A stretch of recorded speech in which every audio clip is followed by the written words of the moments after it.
ಶ್ರೀಮದ್ಭಾಗವತೆ ಮಹಾಪುರಾಣೇ ಅದ್ಯ ಕಥಾ ಪ್ರಾರಂಭೆ ಸತಿ ಯತ್ಕಿಂಚಿತ್ ಪೂರ್ವಕಥಾ ಪ್ರಮೇಯಾನುವಾದ. ಹರಿ ಓಂ. ಪ್ರಿಯವ್ರತ ಮಹಾರಾಜರ ದಿವ್ಯವಾದ ಚರಿತ್ರೆಯನ್ನು ತಿಳಿಸಿ, ಆ ಪ್ರಿಯವ್ರತ ರಾಜನ ಚಕ್ರವರ್ತಿಯ ವಂಶದಲ್ಲಿ ಬಂದಂತಹ ಭರತ, ಋಷಭನಾಮಕನಾದಂತಹ ಭಗವಂತ ಹಾಗೂ ಆ ಋಷಭನ ಮಗನಾದಂತಹ ಭರತ, ಆ ಭರತ ಚಕ್ರವರ್ತಿಯ ಕಥೆಯನ್ನು ಕೂಡ ನಿನ್ನೆ ದಿನ ತಿಳಿದಿದ್ದೇವೆ. ಪ್ರಾರಬ್ಧ ಕರ್ಮ ಅನ್ನುವುದು ಮನುಷ್ಯನನ್ನು ಯಾವ ರೀತಿಯಾಗಿ ಎಲ್ಲೋ ಇರಬೇಕಾದ ವ್ಯಕ್ತಿಯನ್ನು ಎಲ್ಲಿಯೋ ಕರೆದುಕೊಂಡು ಹೋಗುತ್ತೆ. ಸಾಧನೆಯ ತುತ್ತ ತುದಿಯಲ್ಲಿ ಇರುವಂತಹ ವ್ಯಕ್ತಿ ಕೆಳಗೆ ಬಿದ್ದು ಬಿಡುತ್ತಾನೆ. ಸ್ನೇಕ್ ಆ್ಯಂಡ್ ಲ್ಯಾಡರ್ ಅಂತ ಆಡ್ತಾರಲ್ಲ ಮಕ್ಕಳು, ಹಾಗೆ ಏನೋ ಸಾಧನೆಯನ್ನು ಮಾಡಿ 99ರವರೆಗೆ ಬಂದಿರ್ತಾನೆ. ಅಲ್ಲಿ ಹಾವು ಕಡಿಸಿದುಕೊಂಡು 3ನೇ ನಂಬರಿಗೆ ಬಂದು ಇಳಿತಾನೆ. ಹಾಗಿದೆ ಜಡಭರತನ ಚರಿತ್ರೆಯನ್ನು ಕೇಳಿದರೆ ಹಾಗನ್ಸತ್ತೆ. ಸಾಧನೆ ಅವನದು ಕಮ್ಮಿ ಆಗಿರಲಿಲ್ಲ, ಆದರೆ ಅಪರೋಕ್ಷ ಜ್ಞಾನಿಯಾಗಿದ್ದರೂ ಕೂಡ ಅವನ ಒಂದು ಪ್ರಾರಬ್ಧ ಕರ್ಮ ಇದ್ದದ್ದಕ್ಕಾಗಿ ಆ ಸಣ್ಣ ಒಂದು ಜಿಂಕೆ ಮರಿಯ ಮೋಹಕ್ಕೆ ಒಳಗಾಗಿ ಅವನು ಆ ರೀತಿಯಾಗಿ ಮಾಡುವ ಪ್ರಸಂಗ ಬಂತು. ಅನೇಕರಿಗೆ ಇಲ್ಲಿ ಪ್ರಶ್ನೆ ಬರುತ್ತೆ, ಅಯ್ಯೋ ಜಿಂಕೆ ಮರಿಯನ್ನು ಕಾಪಾಡಿದ್ದಾನೆ, ಅವನಿಗೆ ಪುಣ್ಯ ಬರಬೇಕಾಗಿತ್ತಲ್ಲ, ಯಾಕೆ ಈ ರೀತಿಯಾಗಿ ದೇವರು ಶಿಕ್ಷೆ ಕೊಟ್ಟ ಅಂತ. ನಿಜ, ಜಿಂಕೆ ಮರಿಯನ್ನು ಕಾಪಾಡಿದ್ದು ಪುಣ್ಯವೇ, ಅದರಲ್ಲೇನು ಸಂದೇಹವೇ ಇಲ್ಲ. ಆದರೆ ಅದನ್ನು ಆ ರೀತಿಯಾಗಿ ಅಭಿಮಾನದಿಂದ ಹಚ್ಚಿಕೊಂಡದ್ದು ಆ ಸ್ಟೇಜಿನಲ್ಲಿ ಅವನಿಗೆ ಅಗತ್ಯ ಇರಲಿಲ್ಲ. ಅವನೇನು ಮಾಡ್ಬೋದಾಗಿತ್ತು? ಆ ಜಿಂಕೆ ಮರಿಯನ್ನು ಕಾಪಾಡಿ ಯಾರೋ ಒಬ್ಬರು ಬೇಕಾದಷ್ಟು ದಾಸದಾಸಿಯರಿರ್ತಿದ್ರು, ಅಥವಾ ಯಾರನ್ನೋ ರಾಜ್ಯದಿಂದ ಕರೆಸಿಕೊಂಡು ಇದನ್ನು ಕಾಪಾಡಪ್ಪ ಅಂತ ಕೊಟ್ಟಿದ್ದರೆ ಆಗ್ತಾಯಿತ್ತು. ತಾನೇ ಅದರಲ್ಲಿ ಅಷ್ಟು ಮಗ್ನನಾಗಿ ಅಭಿಮಾನದಿಂದ ಕಾಪಾಡುವ ಅಗತ್ಯ ಸಾಧನೆಯ ಆ ಹಂತದಲ್ಲಿ ಇದ್ದ ವ್ಯಕ್ತಿಗೆ ಅಗತ್ಯ ಇರಲಿಲ್ಲ. ಹಾಗಾಗಿ ಮನುಷ್ಯನಿಗೆ ಯಾವ ಸ್ಟೇಜಿನಲ್ಲಿ ಏನು ಮಾಡಬೇಕೋ ಅದನ್ನು ಮಾಡಬೇಕು. ಅದರಿಂದ ಅವನು ಮುಂದೆ ಪ್ರಗತಿಯನ್ನು ಸಾಧಿಸೋದಕ್ಕೆ ಸಾಧ್ಯ. ಒಬ್ಬ CEO ಇದ್ದಾನೆ, ಒಂದು ಕಂಪನಿಯ CEO ಇದ್ದಾನೆ. ಅವನೇನು ಮಾಡಬೇಕು? ಅವನ ಮೀಟಿಂಗ್ಸ್ಗಳನ್ನು ಮಾಡಬೇಕು, ಡಿಸಿಷನ್ಗಳನ್ನು ತಗೋಬೇಕು, ಕೆಲಸ ಆಗತ್ತೋ ಇಲ್ಲೋ ನೋಡಬೇಕು, ಎಲ್ಲರನ್ನೂ ಅವರವರ ಕೆಲಸ ಮಾಡ್ತಾ ಇದ್ದಾರೋ ಇಲ್ಲೋ ಅಂತ ರಿಪೋರ್ಟ್ ತಗೋಬೇಕು, ಡೆಲಿಗೇಷನ್ಗೆ ಹೋಗಬೇಕು. ಇವೆಲ್ಲ ಕೆಲಸ CEO ಮಾಡುವ ಕೆಲಸ. ಅವನು ಒಂದು ದಿನ ಆಫೀಸಿಗೆ ಬರ್ತಾನೆ. CEO ತನ್ನ ಕಂಪ್ನಿಗೆ ಎಂಟರ್ ಆದ ತಕ್ಷಣ ಆ ಕಡೆ ಈ ಕಡೆ ನೋಡ್ತಾನೆ, ಅಲ್ಲಿ ಇಲ್ಲಿ ಏನೇನೋ ಗಲೀಜು ಇರುತ್ತೆ. ಇವತ್ತಿನಿಂದ ನಾನೇ ಈ ಆಫೀಸಿನ ಕ್ಲೀನಿಂಗ್ ಎಲ್ಲ ನಾನೇ ಮಾಡ್ತೇನೆ ಅಂತ ಶುರು ಮಾಡಿ ಏನು ಆಫೀಸ್ ಕ್ಲೀನ್ ಮಾಡ್ತಾ ಇದ್ದಾನೆ. ಒಂದಾದ್ಮೇಲೆ ಒಂದು ಹಾಗೆ ಕಸಗಳು ಬರ್ತಾ ಇದೆ. ಒಮ್ಮೆ ಒಳಗಡೆ ಎಲ್ಲ ಕ್ಲೀನ್ ಮಾಡ್ದ, ಒಮ್ಮೆ ಇಂಟೀರಿಯರ್ ಕ್ಲೀನ್ ಮಾಡ್ದ, ಆಮೇಲೆ ಹೊರಗಡೆ ಕ್ಲೀನ್ ಮಾಡ್ದ, ಗಾರ್ಡನ್ ಕ್ಲೀನ್ ಮಾಡ್ದ. ಇದನ್ನೇ ಮಾಡ್ತಾ ಕೂತ 15-20 ದಿನ ಬರೀ ಕ್ಲೀನಿಂಗಲ್ಲೇ ಆ CEO ಕೂತ್ಬಿಟ್ರೆ ಅವನು ಮಾಡಬೇಕಾದ ಕೆಲಸ ಮಾಡೋರು ಯಾರು? ಹಾಗಿದ್ದರೆ ಆ ಹಂತದಲ್ಲಿ ಅವನೇನು ಮಾಡಬೇಕೋ ಅದನ್ನು ಅವನು ಮಾಡಬೇಕೇ ಹೊರತು, ನಾನೇನೋ ಈ ಕಸ ತೆಗೆಯೋ ಕೆಲಸ ಚಿಕ್ಕದು ಅಂತಲ್ಲ, ಅದು ದೊಡ್ಡ ಕೆಲಸವೇ ಇರಬಹುದು, ಆದರೆ ಅದನ್ನು ಮಾಡೋದಕ್ಕೆ ಯಾರಿದ್ದಾರೋ ಅವರು ಮಾಡಬೇಕದನ್ನು. ಒಬ್ಬ CEO ಅದನ್ನು ಮಾಡಿಬಿಟ್ಟ ಅಂದರೆ ಅವನ ಅಷ್ಟೆಲ್ಲ ಸಮಯಗಳು, ಅವನ ಅಷ್ಟೆಲ್ಲ ದಿನಗಳು, ಅಷ್ಟೆಲ್ಲ ಸಮಯಗಳು ಅವನು ಮಾಡಬೇಕಾದಂತಹ ಕೆಲಸ, ಅವನು ಕೊಡಬೇಕಾದಂತಹ ಏನು ಔಟ್ಪುಟ್ ಇತ್ತೋ ಅದನ್ನು ಕೊಡಲಿಕ್ಕಾಗೋದಿಲ್ಲ ಕಂಪನಿಗೆ. ಹಾಗೆ ಇದು ಸ್ಥೂಲವಾದ ದೃಷ್ಟಾಂತ. ಹಾಗೆ ಒಬ್ಬ ಸಾಧಕನಾದಂತಹ ವ್ಯಕ್ತಿ ತನ್ನ ಸಾಧನೆಯ ಅವಸ್ಥೆ ಯಾವ ಹಂತದಲ್ಲಿದೆ, ಯಾವ ಮಟ್ಟದಲ್ಲಿದೆ ಅಂತನ್ನುವುದನ್ನು ನೋಡಿಕೊಂಡು ಅದಕ್ಕೆ ತಕ್ಕ ಹಾಗೆ ಸಾಧನೆಗಳನ್ನು ಅವನು ಮಾಡಬೇಕು. ಭಾರೀ ಬುದ್ಧಿವಂತಿಕೆ ಇದೆ, ಒಳ್ಳೆಯ ವಿದ್ವತ್ತಿದೆ, ಹೇಳಿದ್ದೆಲ್ಲ ಅರ್ಥ ಆಗತ್ತೆ, ಶಾಸ್ತ್ರವನ್ನು ಓದಲಿಕ್ಕೆ ಬರುತ್ತೆ, ಶಾಸ್ತ್ರ ಓದಿದ್ದು ತಿಳ್ಕೊಳ್ತಾನೆ, ತಿಳ್ಕೊಂಡದ್ದನ್ನು ಜನರಿಗೆ ಉಪದೇಶ ಮಾಡಲಿಕ್ಕೆ ಯೋಗ್ಯತೆ ಇದೆ. ಈ ಹಂತದಲ್ಲಿರುವ ವ್ಯಕ್ತಿ ಅದೆಲ್ಲ ಬೇಡ, ನಾನು ಬರೀ ತೀರ್ಥಯಾತ್ರೆಯನ್ನೇ ಮಾಡ್ತೇನೆ ಅಂತ ಕೂಡುವ ಅಗತ್ಯ ಇಲ್ಲ. ತೀರ್ಥಯಾತ್ರೆ ಬಹಳ ದೊಡ್ಡದು, ಇಲ್ಲ ಅಂತಲ್ಲ, ಆದರೆ ಈ ಶ್ರವಣ ಮನನಗಳನ್ನು ಮಾಡಲಿಕ್ಕೆ ಸಾಧ್ಯವಿದ್ದಾಗ, ಭಾಗವತವನ್ನು ಅಧ್ಯಯನ ಮಾಡಲಿಕ್ಕೆ ಸಾಧ್ಯ ಇದೆ, ಭಾಗವತವನ್ನು ಹೇಳಲಿಕ್ಕೆ ಸಾಧ್ಯವಿದೆ, ಶಾಸ್ತ್ರವನ್ನು ತಿಳಿದುಕೊಳ್ಳಲಿಕ್ಕೆ ಸಾಧ್ಯವಿದೆ ಅಂತನ್ನುವ ಸ್ಟೇಜಿನಲ್ಲಿರುವಂತಹ ಸಾಧಕ ಅವನು ಬರೀ ನಾನು ಕೇವಲ ತೀರ್ಥಯಾತ್ರೆಯನ್ನು ಮಾಡ್ತಾ ಕೂಡ್ತೇನೆ ಅನ್ನೋದರಲ್ಲಿ ಅರ್ಥ ಇಲ್ಲ. ಯಾಕೆಂದರೆ ಆ ಹಂತವನ್ನು ದಾಟಿ ಬಂದಿದ್ದೀಯ ನೀನು. ತೀರ್ಥಯಾತ್ರೆ ಮಾಡಬಾರದು ಅಂತಲ್ಲ, ಅವಶ್ಯವಾಗಿ ಮಾಡಬೇಕು, ಆದರೆ ಅದಕ್ಕೆ ಎಷ್ಟು ಸಮಯ ಕೊಡಬೇಕೋ ಅಷ್ಟೇ ಸಮಯ ಕೊಡಬೇಕೇ ಹೊರತು ಇಡೀ ಜೀವನ ಅದನ್ನೇ ಮಾಡ್ತಾ ಕೂಡಬಾರದು ಯೋಗ್ಯತೆ ಇರುವ ವ್ಯಕ್ತಿ. ಇಲ್ಲ ನನಗೆ ಶಾಸ್ತ್ರ ಓದಿದರೆ ಅರ್ಥನೇ ಆಗಲ್ಲ, ಅವಶ್ಯವಾಗಿ ಅವನು ತೀರ್ಥಯಾತ್ರೆಯನ್ನೇ ಹೆಚ್ಚು ಮಾಡಬೇಕು. ಹೀಗೆ ಸಾಧನೆಗೆ ಅನೇಕ ವ್ಯವಸ್ಥೆಗಳು ಇದೆ. ಆ ಹಿನ್ನೆಲೆಯಲ್ಲಿ ನೋಡಿದಾಗ ಭರತ ಚಕ್ರವರ್ತಿ ಅವನು ಇದ್ದ ಸ್ಟೇಜಿನಲ್ಲಿ ಅವನು ಇದ್ದ ಹಂತದಲ್ಲಿ ಆ ರೀತಿಯಾಗಿ ಮಾಡುವ ಅಗತ್ಯ ಇರಲಿಲ್ಲ. ಆದರೆ ಭಾಗವತವೇ ಹೇಳಿದಂತೆ ಸ್ವಾರಬ್ಧ ಕರ್ಮಣ, ಅವನ ಪ್ರಾರಬ್ಧ ಕರ್ಮ ಇತ್ತು, ಜಿಂಕೆಯಾಗುವ ಪ್ರಾರಬ್ಧ ಇತ್ತು, ಜಡಭರತರಾಗಿ ಜಗತ್ತಿಗೆ ಜಡ ಅವಧೂತ ಕ್ರಿಯೆಯನ್ನು ತೋರಿಸುವ ಪ್ರಾರಬ್ಧ ಇತ್ತೋ ಏನೋ, ಹಾಗಾಗಿ ಜಡಭರತರಾಗಿದ್ದಾರೆ ಅಂತ ನಿನ್ನೆ ದಿನ ಕಥೆಯನ್ನು ನಾವು ತಿಳಿದಿದ್ದೇವೆ. ಜಡಭರತರನ್ನು ಆ ಭದ್ರಕಾಳಿಗೆ ಬಲಿ ಕೊಡಬೇಕು ಅಂತ ಹೊರಟಂತಹ ಶೂದ್ರನನ್ನು ಭದ್ರಕಾಳಿ ಸಂಹಾರ ಮಾಡ್ತಾಳೆ. ತಿರುಗಿ ವಾಪಸ್ ಬರಬೇಕಾದ್ರೆ ರಹುಗಣರಾಜ ಸಿಗ್ತಾನೆ. ಆ ರಹುಗಣರಾಜನ ಮೇಣೆಯನ್ನು ಹೊತ್ತುಕೊಂಡು ಹೋಗಬೇಕಾದರೆ ಇವನು ಸರಿಯಾಗಿ ಮೇಣೆಯನ್ನು ಹೊರ್ತಾ ಇಲ್ಲ ಅನ್ನುವುದಕ್ಕಾಗಿ ರಹುಗಣರಾಜ ಅವನನ್ನು ಬಾಯಿಗೆ ಬಂದಾಗ ಬೈತಾನೆ. ಏನೋ ಅವನು ನೋಡೋದಕ್ಕೆ ದಪ್ಪ ಇರ್ತಾನೆ, ಆದರೂ ನೀನು ದಪ್ಪ ಇಲ್ಲ ಅಂತ ಬೈತಾನೆ. ಕೃಷ ಅಂತ ಬೈತಾನೆ. ನಾನು ರಾಜ ಹೇಳ್ತಾ ಇದ್ದೇನೆ, ನನ್ನ ಮಾತು ನೀನು ಕೇಳೋದಿಲ್ವಾ ಅಂತ ಬೈತಾನೆ. ಬಹಳ ಬೈದ ಮೇಲೆ ಉಪದೇಶ ಮಾಡೋಣ ಅಂತ ಉಪದೇಶ ಮಾಡುವುದಕ್ಕೆ ಪ್ರಾರಂಭ ಮಾಡ್ತಾರೆ ಜಡಭರತರು. ಸ್ಥೌಲ್ಯಂ ಕಾರ್ಶ್ಯಂ ವ್ಯಾಧಯ ಆಧಯಶ್ಚ ಕ್ಷುತ್ರುಡ್ಭಯಂ ಕಲಿರಿಚ್ಛಾಜರಾಚ ನಿದ್ರಾ ಅರತಿ ಮನ್ಯು ಅಹಂ ಮದಶ್ಚ ದೇಹೇನ ಜಾತಸ್ಯ ಹಿ ಮೇನ ಸಂತೀ. ಬಹಳ ಸುಂದರವಾಗಿ ಹೇಳ್ತಾನೆ ನೋಡಪ್ಪ. ಮೊದಲನೇದ್ದಾಗಿ ತ್ವಯೋದಿತಂ ವ್ಯಕ್ತಮವಿಪ್ರಲಬ್ಧಂ, ನೀನು ಹೇಳಿದ್ದು 100ಕ್ಕೆ 100ರಷ್ಟು ಸತ್ಯ. ಅವನೇನು ಬೈದಿರ್ತಾನೆ, ಏನೋ ಇಷ್ಟು ಭಾರ ಹೊರಲಿಕ್ಕಾಗೋದಿಲ್ವಾ, ಅದು ಇದು ಅಂತ ಏನೋ ಅಂದಿರ್ತಾನೆ. ಅದಕ್ಕೆ ಇವನಂತಾನೆ ನೀನು ಹೇಳಿದ್ದು ಸತ್ಯ. ನಾನು ಭಾರ ಹೊರುವವನಾಗಿದ್ದರೆ ನನಗೆ ಭಾರ. ದೇವರೇ ಎಲ್ಲವನ್ನೂ ಒಳಗಿದ್ದು ಮಾಡ್ತಾನೆ ಅಂತ ಅವಧೂತನ ಮನಸ್ಸಿನಲ್ಲಿ ಚಿಂತನೆ ಇದೆ. ಹೇಳೋದು ಮಾತ್ರ ಹೇಗೆ ಹೇಳ್ತಾನೆ ಅಂದರೆ, ನಾನು ಭಾರವನ್ನು ಹೊತ್ತೇ ಇಲ್ಲ. ಭಾರ ನಾನು ಹೊತ್ತಿದ್ರೆ ನನಗೆ ಭಾರ ಆಗಬೇಕು. ನಡೆಯೋದು ನಾನು ನಡೀತಾ ಇದ್ದರೆ ನನಗೆ ನೀನು ಬೈಬೇಕು. ನಾನು ನಡೆದೇ ಇಲ್ಲ, ನಾನು ಭಾರವನ್ನು ಹೊತ್ತೇ ಇಲ್ಲ. ಎಲ್ಲವೂ ಅಂತರ್ಯಾಮಿಯಾದ ಭಗವಂತ ಮಾಡಿದ್ದಾನೆ ಅನ್ನುವ ಚಿಂತನೆ ಅವನಿಗೆ. ಹಾಗಾಗಿ ನನಗೆ ಶ್ರಮ ಆಯಿತು ಅಂತಂತ ಇದೆಯಲ್ಲ, ನನಗೆ ಶ್ರಮ ಆಗುವ ಪ್ರಸಕ್ತಿಯೇ ಇಲ್ಲ. ಇನ್ನು ನನಗೆಲ್ಲ ಬೈದಿ ನೀನು, ಭಾಳ ದಪ್ಪ ಇದ್ದೀಯಾ, ಹಾಗಿದ್ದೀಯಾ, ಹೀಗಿದ್ದೀಯಾ ಅಂತ. ಇದೆಲ್ಲ ಬೈಗಳು ಯಾರಿಗೆ ಅಂಟತ್ತೆ? ದೇಹೇನ ಜಾತಸ್ಯ, ದೇಹಾಭಿಮಾನ ಯಾರಿಗೆ ಇದೆಯೋ ಅವರಿಗೆ ಇದೆಲ್ಲ ಆಗತ್ತೆ. ದೇಹದ ಮೇಲೆ ಅಭಿಮಾನ ಇದ್ದರೆ ಬೈದರೆ ನೋವಾಗತ್ತೆ, ಇಲ್ಲದೇ ಇದ್ದರೆ ನೋವಾಗೋದೇ ಇಲ್ಲ. ಏನು ನೋವಾಗೋದಿಲ್ಲ. ನೀನು ಏನಾದರೂ ಅನ್ನೋ, ಸ್ಥೂಲ ಅನ್ನೋ, ಪೀವ ಅನ್ನೋ, ಇದ್ಯಾವ ಪೀಡೆಯೂ ಮನುಷ್ಯನಿಗೆ ಆಗೋದಿಲ್ಲ ದೇಹಾಭಿಮಾನ ಇಲ್ಲದೇ ಇದ್ದರೆ. ದೇಹಾಭಿಮಾನ ಇದ್ದರೆ ನೋವಾಗತ್ತೆ. ಎಷ್ಟು ಚೆನ್ನಾಗಿದೆ. ನಾನು ಅದಕ್ಕೆ ತಮಾಷೆಗೊಂದು ದೃಷ್ಟಾಂತ ಕೊಡ್ತಾ ಇರ್ತೇನೆ. ಕೇವಲ ತಮಾಷೆಗೆ ತೆಗೆದುಕೊಳ್ಬೇಕಷ್ಟೇ ಇದನ್ನು. ಇವರು ಬಹಳ ಏನೋ ಹೇಳ್ತಾ ಇದ್ದಾರೆ ಅಂತ ಬೈಬೇಡಿ, ತಮಾಷೆಗೆ ತೆಗೆದುಕೊಳ್ತಾ ಇದ್ದೇನೆ. ನಾನು ಈಗ ನೀವೆಲ್ಲರೂ ಇಲ್ಲಿ RCB ಅವರು ಕೂತಿದ್ದೀರಿ ಅಂತ ಇಟ್ಕೊಳ್ಳಿ. RCB ಅವರು ಇಲ್ಲಿ ಕೂತಿದ್ದೀರಿ. ನಾನು ಈಗ ರೋಹಿತ್ ಶರ್ಮಾ ಮುಂಬೈ ಇಂಡಿಯನ್ಸು, ಅವನಿಗೆ ಬೈತಾ ಇದ್ದೇನೆ ಅಂತ ಅಂದ್ಕೊಳ್ಳಿ. ನಿಮಗೆ ಯಾರಿಗೂ ದುಃಖನೇ ಆಗೋದಿಲ್ಲ, ಒಳ್ಳೆಯದು ಅಂತೀರ. ಅದೇ ಇಂಡಿಯಾ ಪಾಕಿಸ್ತಾನ್ ಮ್ಯಾಚ್ ನಡಿಬೇಕಾದ್ರೆ ರೋಹಿತ್ ಶರ್ಮಾಗೆ ಬೈದರೆ ಆಗ ದುಃಖ ಆಗತ್ತೆ. ಯಾಕೆ? ಅಭಿಮಾನ ಅಷ್ಟೇ. ಅದೇ ರೋಹಿತ್ ಶರ್ಮಾ ಅನ್ನುವ ಒಬ್ಬನೇ ವ್ಯಕ್ತಿಗೆ ಅವನು ಮುಂಬೈ ಇಂಡಿಯನ್ ಅಂತ ನೀವು ಪರಿಗಣನೆ ಮಾಡಿದಾಗ ಬೆಂಗಳೂರಿನವರಾಗಿ ಅವನನ್ನು ಬೈದರೆ ಖುಷಿ ಪಡ್ತೀರಾ, ಅವನು ಔಟ್ ಆದರೆ ಚಪ್ಪಾಳೆ ತಡ್ತೀರಾ. ಅದೇ ವ್ಯಕ್ತಿ ಅವನು ಇಂಡಿಯನ್ ಕ್ರಿಕೆಟರ್ ಅಂತ ಆಗಿ ಪಾಕಿಸ್ತಾನದ ಜೊತೆಗೋ ಆಸ್ಟ್ರೇಲಿಯಾದ ಜೊತೆಗೋ ಬ್ಯಾಟಿಂಗ್ ಆಡಬೇಕಾದ್ರೆ ಅವನು ಔಟ್ ಆದರೆ ದುಃಖ ಪಡ್ತೇವೆ. ಯಾಕೆ? ದೇಹೇನ ಜಾತಸ್ಯ, ಇದು ಅಭಿಮಾನ ಇದ್ದರೆ ಮುಗಿದೋಯ್ತು. ಯಾರೋ ಒಬ್ಬ ವ್ಯಕ್ತಿಗೆ, ಇಲ್ಲಿ ಕೂತ ವ್ಯಕ್ತಿ ನನಗೇನು ಸಂಬಂಧ ಇಲ್ಲ, ಅವನಿಗೆ ಬೈತಾ ಹೋದರೆ ನನಗೇನು ದುಃಖ ಆಗೋದಿಲ್ಲ. ಯಾಕೆ ಅಂದರೆ ಅವನ ಮೇಲೆ ನನಗೆ ಅಭಿಮಾನ ಇಲ್ಲ. ಅದೇ ನನ್ನ ಮಗನಿಗೋ, ನನ್ನ ಹೆಂಡತಿಗೋ, ನನ್ನ ಮಕ್ಕಳಿಗೋ ಬೈದರೆ ನೋವಾಗತ್ತೆ. ಯಾಕೆ? ಅಭಿಮಾನ ಇದೆ.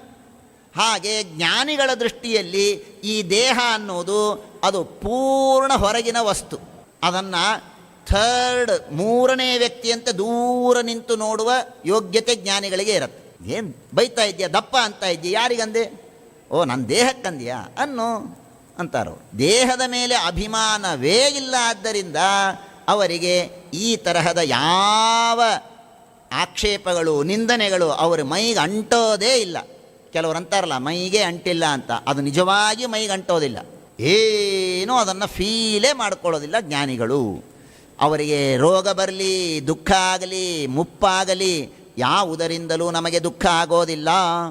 ದೇಹೇನ ಜಾತಸ್ಯ, ಜೀವನ್ಮೃತ ಜೀವನ್ಮೃತ ಅಂತ ಬೈದಿದ್ದ ಆ ರಹುಗಣರಾಜ.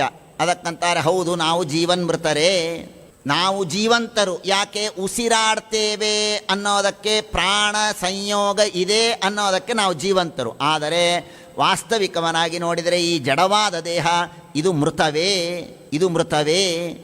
ಎಷ್ಟು ದುಃಖ ಇದೆ ಇದಕ್ಕೆ. ಶಾಸ್ತ್ರದಲ್ಲಿ ಯಾವುದು ದುಃಖ ಅನ್ನೋದು ಒಂದು ರೀತಿಯ ಮರಣ ಅಂತ ಹೇಳಿದ್ದಾರೆ. ದುಃಖವೂ ಕೂಡ ಒಂದು ರೀತಿಯ ಮರಣವೇ. ಹಾಗಾಗಿ ಈ ದೇಹ ನಾನು, ಇದು ಜೀವನ್ಮೃತ, ಉಸಿರಾಡತ್ತೆ ಅನ್ನುವುದಕ್ಕಾಗಿ ಬದುಕಿದ್ದೇನೆ. ವಾಸ್ತವಿಕವಾಗಿ ನೋಡಿದರೆ ಆ ಜಡವಾದ ದೇಹ ಮೃತವಾದಂತೆ ದುಃಖಪೂರ್ಣವಾದದ್ದು. ಆದ್ದರಿಂದ ಜೀವನ್ಮೃತ ಅಂತ ನೀನು ಹೇಳಿದ್ದು ನಾನು ಒಪ್ಪಿಕೊಳ್ತೇನೆ, ನನಗೇನು ಸಮಸ್ಯೆ ಇಲ್ಲ. ಆಮೇಲೆ ಮತ್ತೊಂದು ಮಾತಂದಿದ್ದ, ನಾನು ರಾಜ, ನನ್ನ ಮಾತು ನೀನು ಕೇಳೋದಿಲ್ವಾ, ಶಾಸನ ಮಾಡಿಬಿಡ್ತೇನೆ. ಅದಕ್ಕವನಂದ, ಯಾರಪ್ಪ ರಾಜ, ಯಾರಪ್ಪ ರಾಜ? ಇವತ್ತು ನೀನು ರಾಜ, ನಾನು ನಿನ್ನ ಕೈ ಕೆಳಗಿದ್ದೇನೆ. ಮುಂದಿನ ಜನ್ಮದಲ್ಲಿ ನಾನು ರಾಜ ಆಗ್ಬೋದು, ನೀನು ನನ್ನ ಕೈ ಕೆಳಗೆ ಇರ್ಬೋದು. ಫಿಕ್ಸ್ ಆದ ರಾಜ ಸೇವಕ ಅನ್ನೋದಿಲ್ಲವೇ ಇಲ್ಲ. ಒಬ್ಬ ಸ್ವಾಮಿ, ಒಬ್ಬ ಭೃತ್ಯ ಅಂತ ನಿಯಮಿತವಾಗಿ ಪರ್ಮನೆಂಟಾಗಿ ಇವನು ಸ್ವಾಮಿ, ಇವನು ಭೃತ್ಯ ಆಗೋದೇ ಇಲ್ಲ ಮನುಷ್ಯರಲ್ಲಿ. ದೇವರು ದೇವತೆಗಳಲ್ಲಿ ಆಗತ್ತೆ. ದೇವರು ಎಲ್ಲರಿಗೂ ಮುಖ್ಯ ಸ್ವಾಮಿ, ನಾವೆಲ್ಲರೂ ಅವನ ಭೃತ್ಯರು. ಇದು ಎಂದೆಂದಿಗೂ ಬದಲಾಗೋದಿಲ್ಲ, ಚೇಂಜ್ ಆಗೋದಿಲ್ಲ. ದೇವತೆಗಳಲ್ಲೂ ಅಷ್ಟೇ, ದೊಡ್ಡ ದೇವತೆಗಳು ಸ್ವಾಮಿ, ಅವರ ಕೆಳಗಿನ ದೇವತೆಗಳು ಭೃತ್ಯರು, ಇದು ಚೇಂಜ್ ಆಗೋದಿಲ್ಲ. ಆದರೆ ಮನುಷ್ಯರಲ್ಲಿ ಮಾತ್ರ ಇದು ಫಿಕ್ಸೆಡ್ ಇಲ್ಲ. ಒಂದು ಬಾರಿ ನಾನು ಸ್ವಾಮಿ, ಒಂದು ಬಾರಿ ನೀನು ಸ್ವಾಮಿ. ಹಾಗಾಗಿ ನಾನು ಶಾಸನ ಮಾಡ್ತೇನೆ ಕೇಳು ಅಂತ ಹೇಳುವ ನಿನ್ನ ಮಾತೇ ತಪ್ಪು. ನೀನ್ಯಾರು ನನಗೆ ಶಾಸನ ಮಾಡುವವನು? ಇಲ್ಲ ಬಿಡು, ವ್ಯಾವಹಾರಿಕವಾಗಿ ಹೇಳ್ತೇನೆ, ಆಯ್ತು, ನೀನೇನು ಆಜ್ಞೆ ಮಾಡ್ತೀಯ ಹೇಳು, ನಾನು ಮಾಡೋದಕ್ಕೆ ಯಾರಿದ್ದೇನೆ. ಕೈಶ್ವರಸ್ತತ್ರ ಕಿಮೀಶಿತವ್ಯಂ ಅಥಾಪಿ ರಾಜನ್ ಕರವಾಮ ಕಿಂತೆ. ನನ್ನನ್ನು ಬೈದಿಯಲ್ಲ ನೀನು, ನನ್ನನ್ನು ಬೈದಿ, ಉನ್ಮತ್ತ, ಜಡ, ಹಾಗೆ ಹೀಗೆ ಅಂತ ಎಲ್ಲ ಬೈದಿ. ಅವನಂತಾನೆ, ಇದನ್ನು ಯಾರಿಗೆ ಬೈದಿ ನೀನು ಅಂತ ಮೊದಲು ಕೇಳ್ತಾನೆ. ನನ್ನ ದೇಹಕ್ಕೆ ಬೈದಿಯಾ ಅಥವಾ ನನಗೆ, ನನ್ನ ಜೀವನಿಗೆ ಬೈದಿಯಾ? ದೇಹಕ್ಕೆ ಬೈಯೋದಾದರೆ ಬೈಕೋ, ನನಗೇನು ಸಮಸ್ಯೆ ಇಲ್ಲ. ನನ್ನನ್ನು ದಡ್ಡ ಅಂತ ನೀನಂದಿ. ಯಾರಿಗೆ ದಡ್ಡ ಅಂದಿ? ನನ್ನ ದೇಹವನ್ನು ದಡ್ಡ ಅಂದಿಯಾ ಅಥವಾ ನನ್ನ ಜೀವವನ್ನು ದಡ್ಡ ಅಂದಿಯಾ? ಇಲ್ಲ, ನಿನ್ನ ದೇಹವನ್ನು ದಡ್ಡ ಅಂದಿದ್ದೇನೆ, ನನಗೇನು ಹತ್ತೋದೇ ಇಲ್ಲ. ಇಲ್ಲ, ನನ್ನ ಜೀವಕ್ಕೇನೆ ದಡ್ಡ ಅಂತ ಬೈದಿದ್ದೇನೆ ಅಂದರೆ, ನನ್ನ ಜೀವ ಇದು ದಡ್ಡ ಅಂತ ನೀನು ಅಂದ್ಕೊಂಡು ಬೈದಿದ್ರೆ ಪಿಷ್ಟಪೇಶಃ, ನೀನು ಎಷ್ಟು ಬೈದರೂ ಆ ಜೀವ ಸುಧಾರಣೆ ಆಗೋದೇ ಇಲ್ಲ. ಯಾಕೆ ಬೈತೀಯ? ಎಷ್ಟು ಚೆನ್ನಾಗಿದೆ ನೋಡಿ ಅವನ ಯುಕ್ತಿ. ಜೀವ ಬದಲಾಗೋದಿಲ್ಲ, ಜೀವ ಹೇಗಿರ್ತಾನೋ ಹಾಗೇ ಇರ್ತಾನೆ, ಜೀವಸ್ವರೂಪದಲ್ಲಿ ಬದಲಾವಣೆ ಇಲ್ಲ. ಜೀವಸ್ವರೂಪಕ್ಕೆ ನೀನು ದಡ್ಡ ಅಂತ ಬೈದಿದ್ರೆ ಪಿಷ್ಟಪೇಶ. ಪಿಷ್ಟಪೇಶ ಅಂದರೆ ಹಿಟ್ಟನ್ನು ಮತ್ತೆ ಹಿಟ್ಟು ಮಾಡೋದು ಅಂತ ಅರ್ಥ. ಅಕ್ಕಿಯನ್ನು ಕುಟ್ಟಿ ಹಿಟ್ಟು ಮಾಡಬಹುದು, ಅಕ್ಕಿ, ಗೋಧಿ, ಬೇಳೆ ಇವುಗಳನ್ನು ಕುಟ್ಟಿ ಹಿಟ್ಟು ಮಾಡಬಹುದು. ಹಿಟ್ಟನ್ನು ಮತ್ತೆ ಹಿಟ್ಟು ಕುಟ್ಟಿ ಮಾಡಲಿಕ್ಕಾಗತ್ತಾ?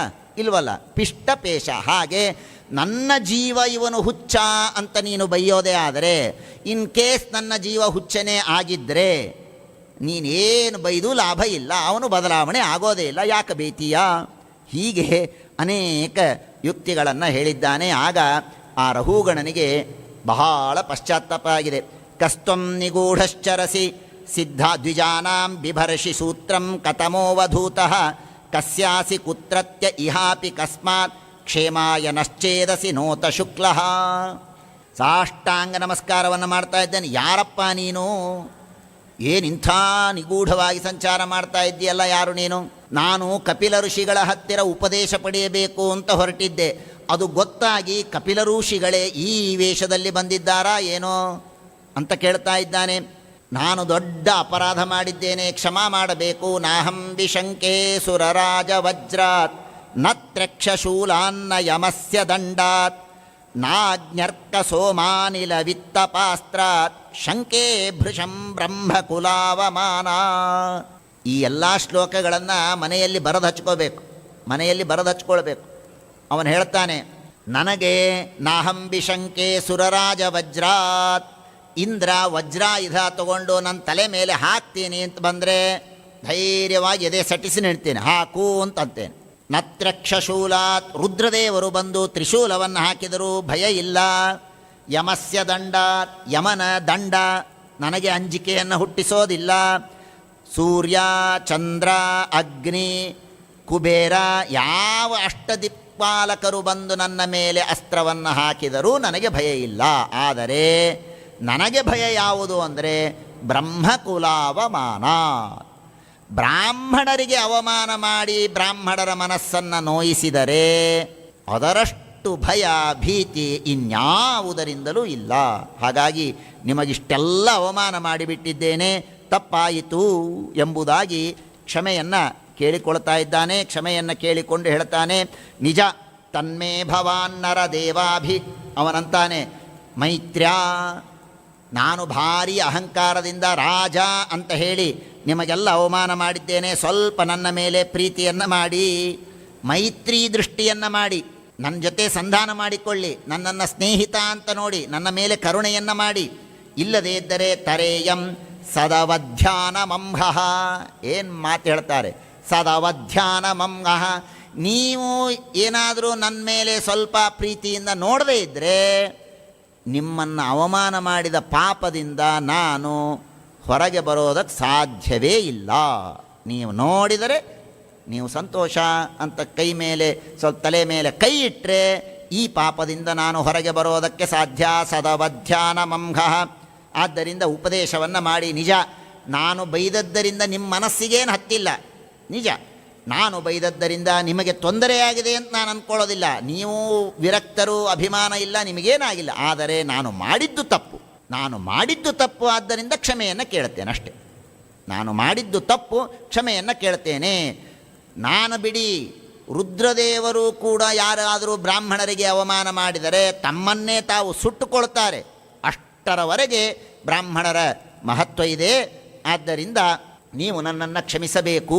ದೊಡ್ಡವರಿಗೆ ನಾವು ಮಕ್ಕಳು ಹೋಗ್ತಾ ಇರ್ತಾರೆ, ದಾರಿಯಲ್ಲಿ ಹೋಗಬೇಕಾದ್ರೆ ತಂದೆ ತಾಯಿಗೆ ಏನೋ ಕಾಲು ತಾಕತ್ತೆ, ತಪ್ಪಾಯಿತು ಅಂತ ನಮಸ್ಕಾರ ಮಾಡಿಸ್ಕೊಳ್ತೇವೆ. ಏನು ಆ ಮಗು ಕಾಲು ತಾಕ್ಸಿದ್ದಕ್ಕೆ ನಮಗೇನು ಮೈಕ್ ಪೆಟ್ಟಾಯ್ತಾ, ನೋವಾಯ್ತಾ?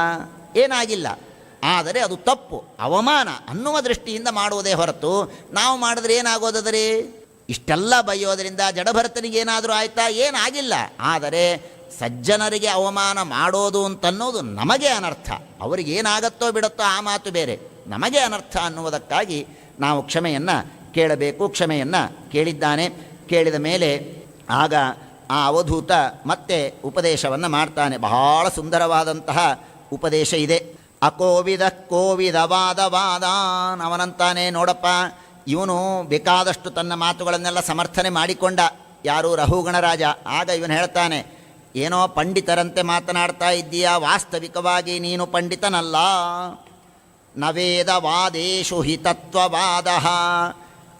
ಯಾರು ಕೇವಲ ವೇದಗಳು ಸಕಾಮ ಕರ್ಮಗಳನ್ನು ಮಾತ್ರ ಉಪದೇಶ ಮಾಡುತ್ತೆ ಅಂತ ಅನ್ಕೋತಾರೋ ಅವರು ನಿಜವಾಗಿ ವೇದವಾದ ತತ್ವವನ್ನು ತಿಳಿದವರಲ್ಲ. ವೇದವನ್ನು ಸರಿಯಾಗಿ ತಿಳಿಯಬೇಕು ಅಂದರೆ ಸಂಪ್ರದಾಯಗತವಾದಂತಹ ಗುರುಗಳಿಂದ ಅಧ್ಯಯನವನ್ನು ಮಾಡಿದರೆ ಮಾತ್ರ ವೇದದ ನಿಜವಾದ ಮರ್ಮ ಗೊತ್ತಾಗತ್ತೆ. ಇಲ್ಲದೇ ಇದ್ದರೆ ವೇದದ ನಿಜವಾದ ಮರ್ಮ ಯಾರಿಗೂ ಅರ್ಥ ಆಗೋದಿಲ್ಲ. ಮೇಲ್ನೋಟಕ್ಕೇನು ಹೇಳ್ತಾರೋ ಅದನ್ನಷ್ಟೇ ತಿಳಿದು ಬಿಡ್ತಾರೆ.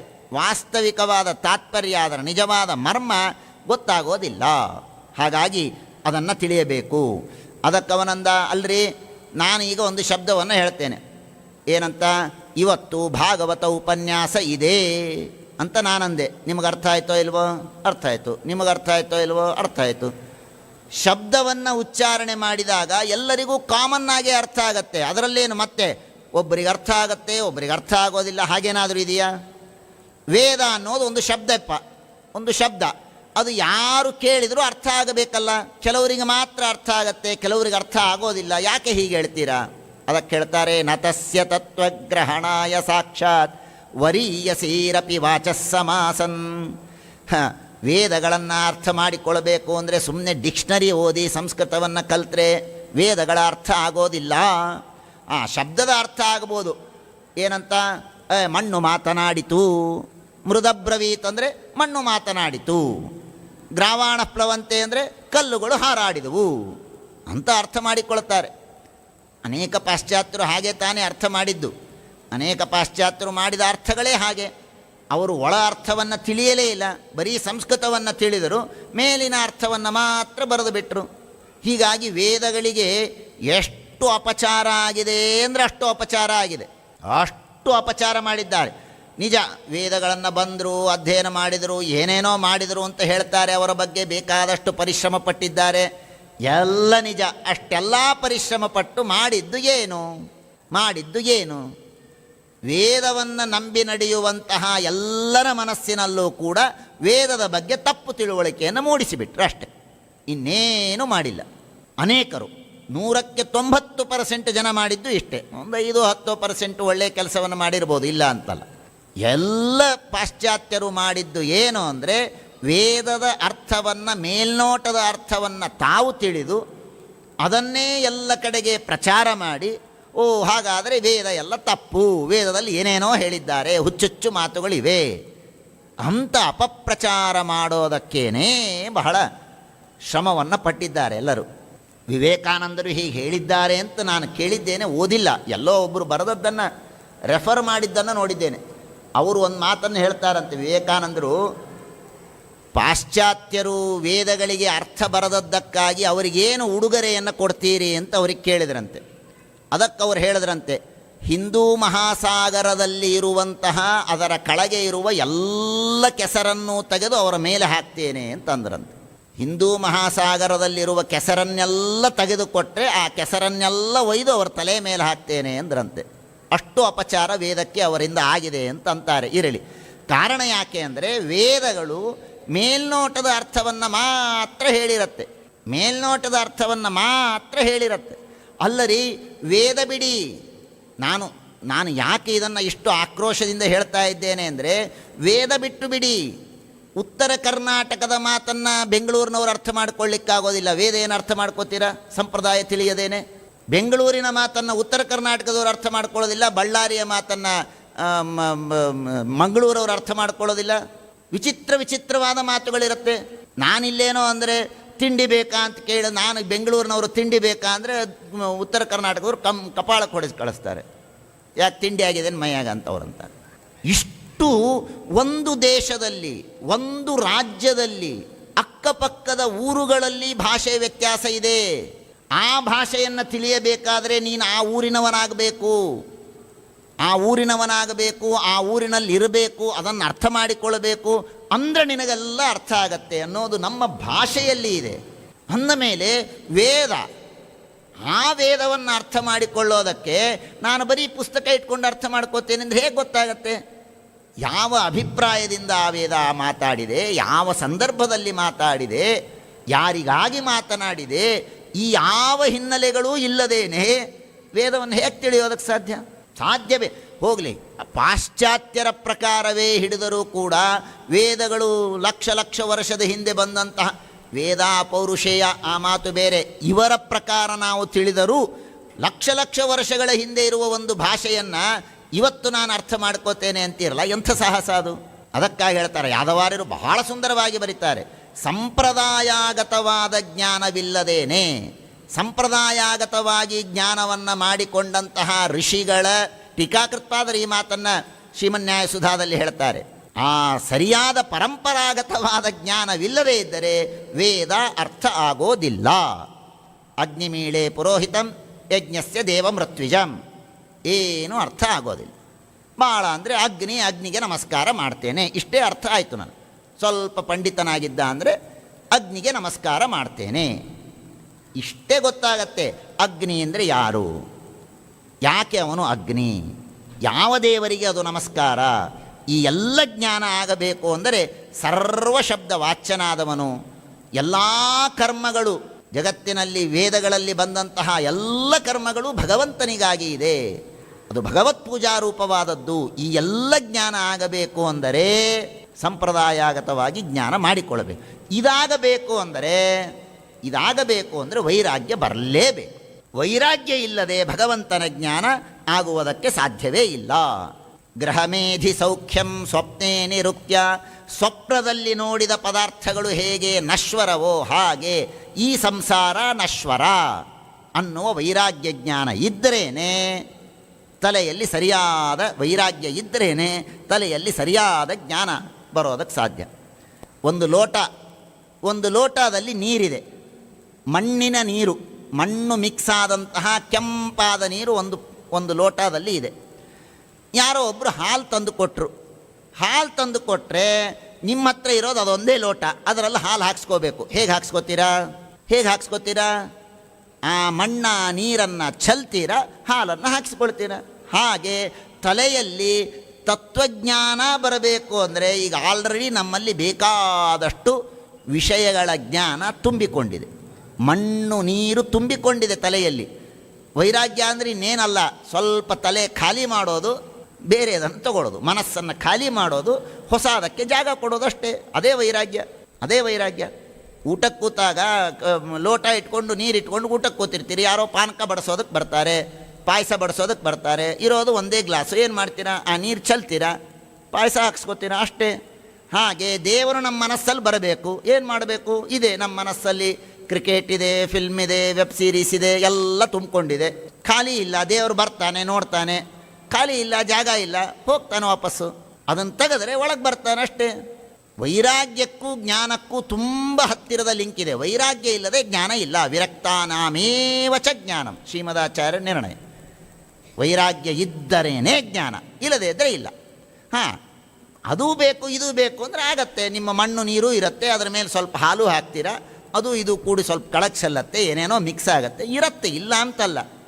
ಆದರೆ ಶುದ್ಧವಾದ ಜ್ಞಾನ ಬೇಕು ಅಂದರೆ ಒಳಗಿರುವ ಹೊಲಸು ಹೋಗಲೇಬೇಕು. ನತಸ್ಯ ತತ್ವಗ್ರಹಣಾಯ ಸಾಕ್ಷಾತ್ ವರೀಯಸೀರಪಿ ವಾಚಸ್ಸಮಾಸನ್ ಸ್ವಪ್ನೇ ನಿರುಕ್ತ್ಯ ಗ್ರಹಮೇಧಿ ಸೌಖ್ಯಂ. ಸರಿ, ವೈರಾಗ್ಯ ಯಾಕೆ ಬರೋದಿಲ್ಲ? ಇವನು ಬಿಡಲಿಲ್ಲ. ವೈರಾಗ್ಯ ಯಾಕೆ ಬರೋದಿಲ್ಲ ಹೇಳಿ? ವೈರಾಗ್ಯ ಯಾಕೆ ಬರೋದಿಲ್ಲ? ಅದಕ್ಕೆ ಬಹಳ ಸುಂದರವಾದ ಕಾರಣ ಕೊಡ್ತಾರೆ. ಯಾವನ್ಮನೋರಜಸ ಪೂರುಷಸ್ಯ ಸತ್ವೇನ ವಾ ತಮಸಾ ವಾನುವಿದ್ಧಂ ಚೇತೋಭಿರಾಕೂತಿಭಿರಾತನೋತಿ ನಿರಂಕುಶಂ ಕುಶಲಂ ವೇತರಂ ವಾ. ವೈರಾಗ್ಯ ಯಾಕೆ ಬರೋದಿಲ್ಲ? ಯಾಕೆ ಬರತ್ರಿ ವೈರಾಗ್ಯ? ನಿಮ್ಮ ಮನಸ್ಸನ್ನು ನೀವು ನಿರಂಕುಶವಾಗಿ ಬಿಟ್ಟಿದ್ದೀರಿ. ನಿರಂಕುಶವಾಗಿ ನಮ್ಮ ಮನಸ್ಸನ್ನು ನಾವು ಬಿಟ್ಟಿದ್ದೇವೆ. ನೀವು ನಾನು ನಿಮ್ಮ ಅಂತಂದೀನಿ ಅಂದರೆ ನಾನಂತ ಇದ್ದೀನಿ ಅನ್ಕೋಬೇಡಿ, ಜಡಭರತರಂತ ಇದ್ದಾರೆ ಅಂತ. ಯಾಕಂದರೆ ಇವರೇನಪ್ಪ ಭಾರಿ ವಿರಕ್ತರಾಗಿ ನಮಗೆ ಬೈತಾ ಇದ್ದಾರೆ ಅಂತ ನೀವು ಅಂದ್ಕೊಳ್ಳೋದು ಬೇಡ. ನಿಮ್ಮ ಅಂದರೆ ಜಡಭರತನ ಮಾತು, ಅಥವಾ ನಿಮ್ಮ ಅನ್ನೋದಕ್ಕೆ ನಮ್ಮ ಅಂತ ನನ್ನನ್ನು ಇನ್ಕ್ಲೂಡ್ ಮಾಡಿ ತಿಳ್ಕೊಂಬಿಡಿ. ನಮಗೆ ವೈರಾಗ್ಯ ಯಾಕೆ ಬರೋದಿಲ್ಲ ಅಂದರೆ ನಮ್ಮ ಮನಸ್ಸನ್ನು ನಿರಂಕುಶವಾಗಿ ಬಿಟ್ಟಿದ್ದೇವೆ. ಮಕ್ಕಳು ಕಾಲೇಜಿಗೆ ಹೋಗ್ತಾರೆ.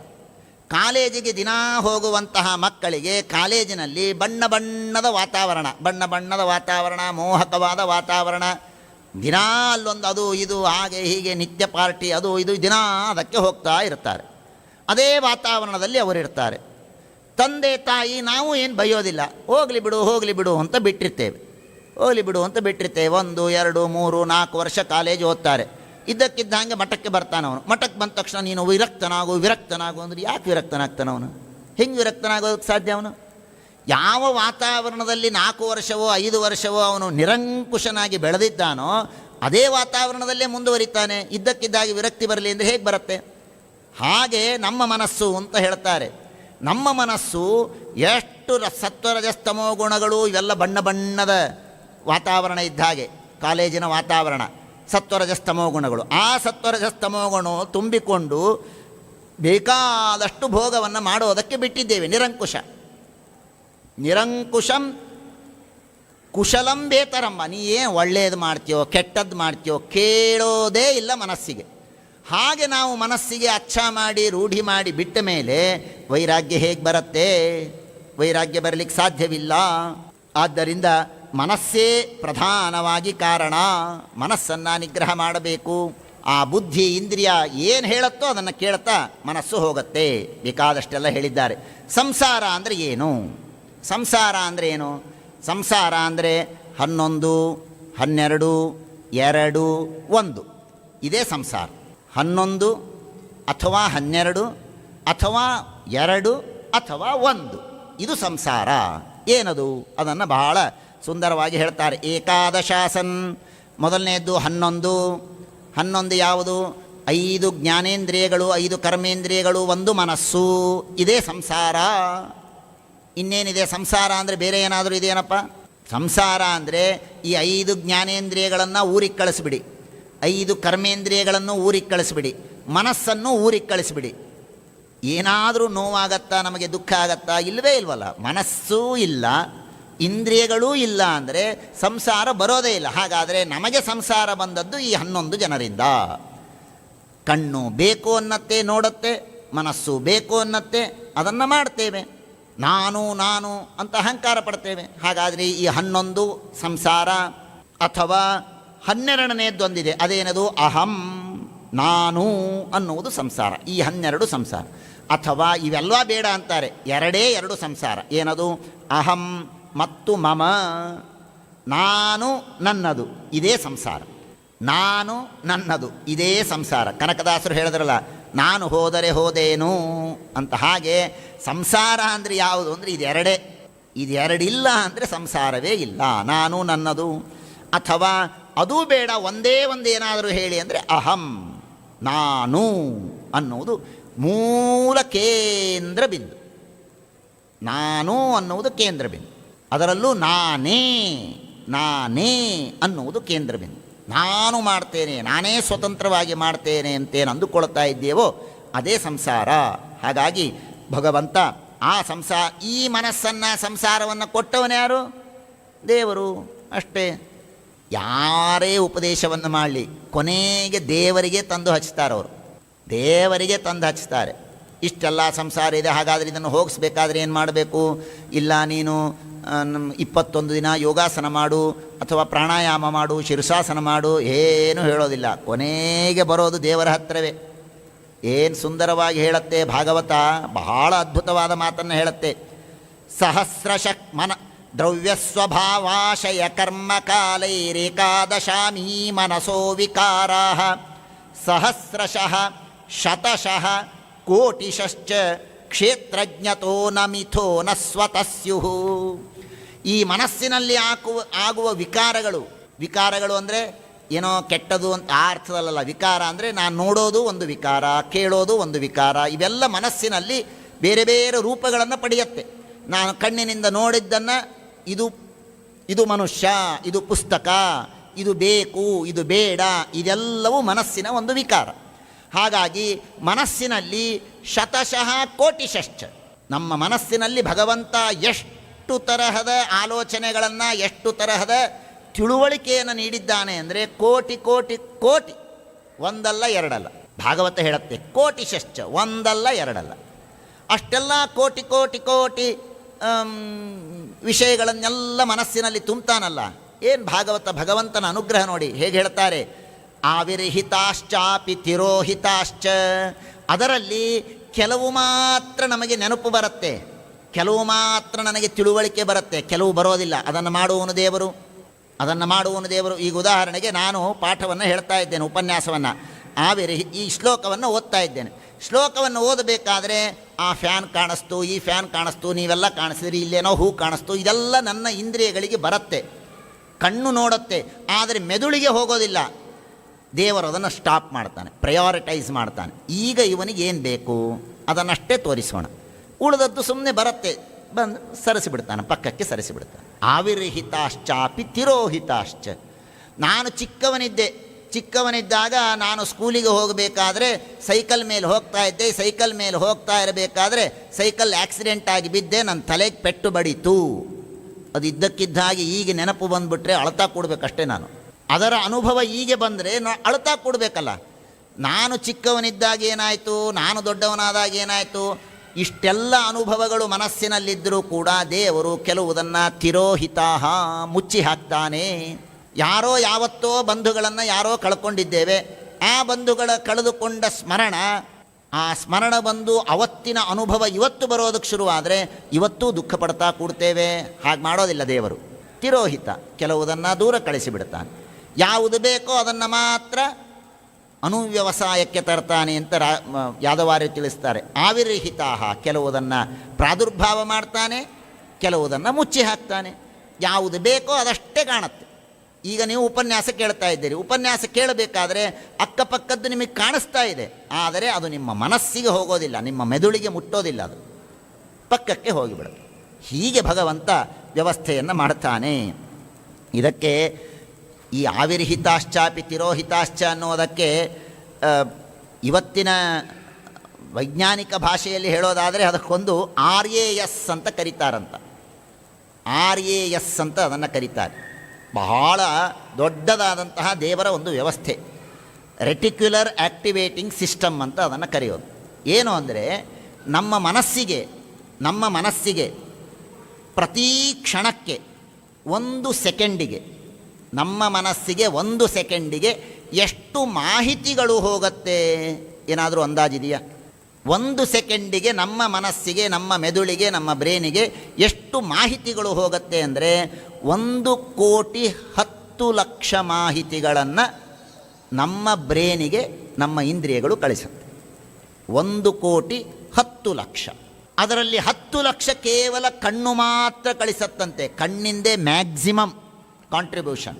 1,10,00,000 ಬಿಟ್ಸ್ ಅದನ್ನು ನಮ್ಮ ಇಂದ್ರಿಯಗಳು ಪ್ರತಿ ಸೆಕೆಂಡಿಗೆ ನಮ್ಮ ಕಣ್ಣಿಗೆ, ನಮ್ಮ ಮೆದುಳಿಗೆ ಕಳಿಸುತ್ತೆ. ಅದನ್ನು ಆಧುನಿಕ ಭಾಷೆಯಲ್ಲಿ ನಮಗೆ ಅರ್ಥ ಆಗುವಂತೆ ತಿಳಿಯೋದಾದರೆ ಸುಮಾರು 500ರಿಂದ 600 ಪೇಜಿನಷ್ಟು ಒಂದು ಪುಸ್ತಕದ ಏನು ವಿಷಯ ಇದೆಯೋ ಅಷ್ಟು ವಿಷಯಗಳನ್ನು 1 ಸೆಕೆಂಡಿಗೆ ನಮ್ಮ ಮೆದುಳಿಗೆ ಇಂದ್ರಿಯಗಳು ಕಳಿಸುತ್ತೆ. ಅಷ್ಟನ್ನು ಕಳಿಸುತ್ತೆ. ಒಂದು 10 ತಾಸು ಇದ್ದೀವಿ ಅಂತ ಇಟ್ಕೊಳ್ರಿ, ಎಚ್ಚರ ಇರ್ತೀವಿ. ಒಂದು 10 ತಾಸು ಎಚ್ಚರ ಇದ್ದರೆ ಒಂದು 45ರಿಂದ 50 GB ಮಾಹಿತಿಗಳು ನಮ್ಮ ತಲೆಯಲ್ಲಿ ತುಂಬುತ್ತೆ. ಇಷ್ಟೆಲ್ಲ ತುಂಬಿದರೂ ಆ RAS ಅಂತ ಇದೆಯಲ್ಲ, ರೆಟಿಕ್ಯುಲರ್ ಆ್ಯಕ್ಟಿವೇಟಿಂಗ್ ಸಿಸ್ಟಮ್ಮು, ಅದೇನು ಮಾಡುತ್ತೆ ಅಂದರೆ ಅದು ಗೇಟ್ ಕೀಪರ್ ಇದ್ದ ಹಾಗೆ. ನಮ್ಮ ಮೆದುಳಿನ ಹೊರಗೆ ಅದು ಗೇಟ್ ಕೀಪರ್ ಅಂತೆ ನಿಂತಿರುತ್ತೆ. ನಿಂತು ಯಾವ ಮಾಹಿತಿ ಈಗ ಅಗತ್ಯ ಇದೆಯೋ ಅದನ್ನು ಮಾತ್ರ ಒಳಗೆ ಬಿಡತ್ತಂತೆ, ಉಳಿದದ್ದನ್ನು ದೂರ ಸರಿಸಿಬಿಡತ್ತೆ. ನಾವು ಟ್ರೇನಲ್ಲಿ ಕೂತಿರ್ತೇವೆ. ಟ್ರೇನಲ್ಲಿ ಕೂತು ಹೋಗಬೇಕಾದ್ರೆ ಕಿಟಕಿಯ ಪಕ್ಕ ಕೂತಾಗ ಸಾವಿರಾರು ಗಿಡಗಳೆಲ್ಲ ಹೋಗ್ತಾ ಇರುತ್ತೆ. ಅದೆಲ್ಲ ನಮ್ಮ ಕಣ್ಣು ನೋಡುತ್ತೆ, ಆದರೆ ನಮ್ಮ ಮೆದುಳಿಗೆ ಟಚ್ ಆಗೋದಿಲ್ಲ. ಯಾಕೆ ಟಚ್ ಆಗೋದಿಲ್ಲ ಅಂದರೆ ಆ RAS ಮಧ್ಯದಲ್ಲಿ ನಿಂತಿರುತ್ತೆ. ನಿಂತು ಎಲ್ಲ ಯಾವುದು ಬೇಕೋ ಅದನ್ನಷ್ಟೇ ಒಳಗೆ ಕಳಿಸುತ್ತೆ, ಯಾವುದು ಬೇಡವೋ ಅದನ್ನೆಲ್ಲ ಹೊರಗೆ ಕಳಿಸುತ್ತೆ. ಟೀ, ಕಾಫಿ, ಇಡ್ಲಿ, ವಡ ಬಂದರೆ ಅದನ್ನು ಒಳಗೆ ಕಳಿಸುತ್ತೆ, ಯಾಕೆಂದರೆ ಅದು ಬೇಕು ಅಂತ.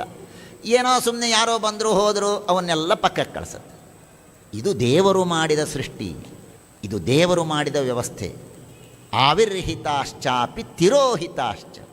ಏನು ಚೆನ್ನಾಗಿದೆ ನೋಡಿ, ಭಾಗವತ ಹೇಳುತ್ತೆ. ಆವಿರ್ಹಿತಾಶ್ಚಾಪಿ ತಿರೋಹಿತಾಶ್ಚ. ಹೀಗೆ ಭಗವಂತ ನಮ್ಮ ಮನಸ್ಸಿನಲ್ಲಿ ಅನೇಕ ವಿಕಾರಗಳನ್ನು ಮಾಡಿ ಆ ಮನಸ್ಸಿನಲ್ಲಿ ನಾನಾ ತರಹದ ಆಲೋಚನೆಗಳನ್ನು ಕೊಟ್ಟು, ಅಪೇಕ್ಷೆಗಳನ್ನು ಕೊಟ್ಟು, ಅದರ ಮೂಲಕ ನಮಗೆ ಸಂಸಾರವನ್ನು ಕೊಡ್ತಾ ಇದ್ದಾನಪ್ಪ. ಹಾಗಾದರೆ ಏನು ಮಾಡಬೇಕು? ಕೊನೆಗೆ ಹೇಳಿಬಿಡಪ್ಪ ನೀನು, ಏನು ಮಾಡಬೇಕು ಹೇಳು. ಏನು ಮಾಡಬೇಕು ಅಂದರೆ ಇನ್ನೇನಿಲ್ಲ. ಮಮತಾ ಭ್ರಾತೃವ್ಯಮೇನಂ ತ್ವಮದಭ್ರವೀರ್ಯಂ ಉಪೇಕ್ಷೆಯಾಪ್ಯೇಧಿತ ಮಾ ಅಪ್ರಮತ್ತಃ ಗುರೋಃ ಹರೇಃ ಚರಣೋಪಾಸನಾಸ್ತ್ರಃ ಜಹಿವ್ಯಲೀಕಂ ಸ್ವಯಮಾತ್ಮಮೋಹಂ. ಏನು ಮಾಡಬೇಡ, ಮಮತಾವನ್ನು ಸಾಯಿಸು, ಮಮತಾವನ್ನು ಬಿಡು. ಅದಭ್ರವೀರ್ಯಂ. ಆ ಮಮತಾದ ಶಕ್ತಿ ಎಷ್ಟು ಅಂದರೆ ಅದಕ್ಕಿರುವಷ್ಟು ಶಕ್ತಿ ಇನ್ಯಾರಿಗೂ ಇಲ್ಲ ಜಗತ್ತಿನಲ್ಲಿ. ಮಮತೆಗಿಂತಲೂ ಹೆಚ್ಚಿನ ಶಕ್ತಿ ಇನ್ಯಾವುದಕ್ಕೂ ಇಲ್ಲ. ಅಷ್ಟು ಶಕ್ತಿ ಮಮತಾಕ್ಕೆ ಇದೆ. ಹಾಗಾದರೆ ಆ ಮಮತಾವನ್ನು ಬಿಡಬೇಕು. ಮಮತಾಕ್ಕೆ ಯಾಕಷ್ಟು ಶಕ್ತಿ ಬಂತು? ಮಮತಾಕ್ಕೆ ಯಾಕಷ್ಟು ಶಕ್ತಿ ಬಂತ್ರಿ? ಭಾಗವತ ಬೈಯತ್ತೆ. ಏನು ಮಮತಾಕ್ಕೆ ಶಕ್ತಿ ಬಂದದ್ದಲ್ಲದು, ನೀನು ಕೊಟ್ಟದ್ದು ಮಗನೇ. ಭ್ರಾತೃವ್ಯಮೇನಂ ತ್ವಮದಭ್ರವೀರ್ಯಂ ಉಪೇಕ್ಷೆಯಾಪ್ಯೇಧಿತಂ. ಉಪೇಕ್ಷೆಯಾಪ್ಯೇಧಿತಂ. ಮಗು 1ನೇ ಕ್ಲಾಸಲ್ಲಿದ್ದಾಗ ಫ್ರೆಂಡ್ಸ್ದು ರಬ್ಬರು, ಶಾರ್ಪ್ನರು, ಪೆನ್ಸಿಲ್ಲು ಎಲ್ಲ ಕದ್ಕೊಂಡು ಬರ್ತಾನೆ. ಮಗು ಕದ್ಕೊಂಬರತ್ತೆ ಅಂತ ಇಟ್ಕೊಳ್ಳಿ. ಕದ್ಕೊಂಬಂದಾಗ ತಾಯಿ ತಂದೆ ಇರಲಿ ಬಿಡು, ಏನು ಸಣ್ಣ ಹುಡುಗ ಅಂತ ಬಿಡ್ತೀರಿ. 1ನೇ ಕ್ಲಾಸು. 2ನೇ ಕ್ಲಾಸಲ್ಲಿ ಫುಲ್ಲು ಕಂಪಾಸ್ ಬಾಕ್ಸ್ ಎತ್ಕೊಂಬರ್ತಾನೆ, ಹೋಗಲಿ ಬಿಡು ಅಂತ ಅಂತೀರ. 3ನೇ ಕ್ಲಾಸಲ್ಲಿ ಇನ್ನೊಂದು ಸ್ವಲ್ಪ ಜಾಸ್ತಿ. ಹೀಗೆ ಮಾಡ್ತಾ ಹೋದರೆ ಅವನು ದೊಡ್ಡ ಕಳ್ಳನಾಗ್ತಾನೆ. ಯಾಕೆ ಅಂದರೆ ತಂದೆ ತಾಯಿ ಉಪೇಕ್ಷೆ ಮಾಡಿದರು. ಯಾವುದನ್ನು ನಾವು ಉಪೇಕ್ಷೆ ಮಾಡ್ತೇವೋ ಅದು ಬೆಳೀತಾ ಹೋಗುತ್ತೆ ಅಷ್ಟೇ. ನಾನು ತಪ್ಪು ಮಾಡಿದಾಗ ನನಗೆ ಶಿಕ್ಷೆ ಆಗಲಿಲ್ಲ ಅಂದರೆ ಏನಾಗತ್ತೆ? ಅದೇ ತಪ್ಪನ್ನು ನಾನು ಮತ್ತೆ ಮಾಡ್ತೇನೆ. ಹಾಗೆ ನಮ್ಮ ಮಮತಾನೂ ಹಾಗೆ ಅನ್ನತ್ತೆ ಭಾಗವತ. ಉಪೇಕ್ಷೆಯಾಪ್ಯೇಧಿತಂ. ನಮ್ಮ ಮಮತಾ ಸ್ವಯಂ ಭಾರೀ ಪ್ರಬಲ. ಅಂತಹ ಪ್ರಬಲವಾದ ಮಮತಾವನ್ನು ಆಗ ಉಪನ್ಯಾಸ ಕೇಳಿದಾಗೊಮ್ಮೆ, ಹೇಗೆ ವರ್ಷಕ್ಕೊಮ್ಮೆ ಚಾತುರ್ಮಾಸ್ಯ ಮಾಡ್ತೇವೆ, ಹೇಗೆ ವರ್ಷಕ್ಕೊಮ್ಮೆ ವಿಷ್ಣು ಪಂಚಕ ಅಂತ ಮಾಡ್ತೇವೆ, ಏನೇನೋ ವ್ರತ, ಬೇರೆ ಬೇರೆ ವ್ರತ ಉಪವಾಸ ನಿಯಮಗಳನ್ನು ಮಾಡ್ತೇವೋ ಇಲ್ವೋ, ಅದೆಲ್ಲ ಮಾಡ್ತೇವೆ. ಯಾಕೆಂದರೆ ದೇಹಕ್ಕೆ ಸಂಬಂಧಪಟ್ಟದ್ದು. ಹಾಗೆ ಮಮತಾ ವೀಕ್. ಇಲ್ಲಿಗೆ ಮುಗಿಸೋಣ. ಶ್ರೀಕೃಷ್ಣಾರ್ಪಣಮಸ್ತು.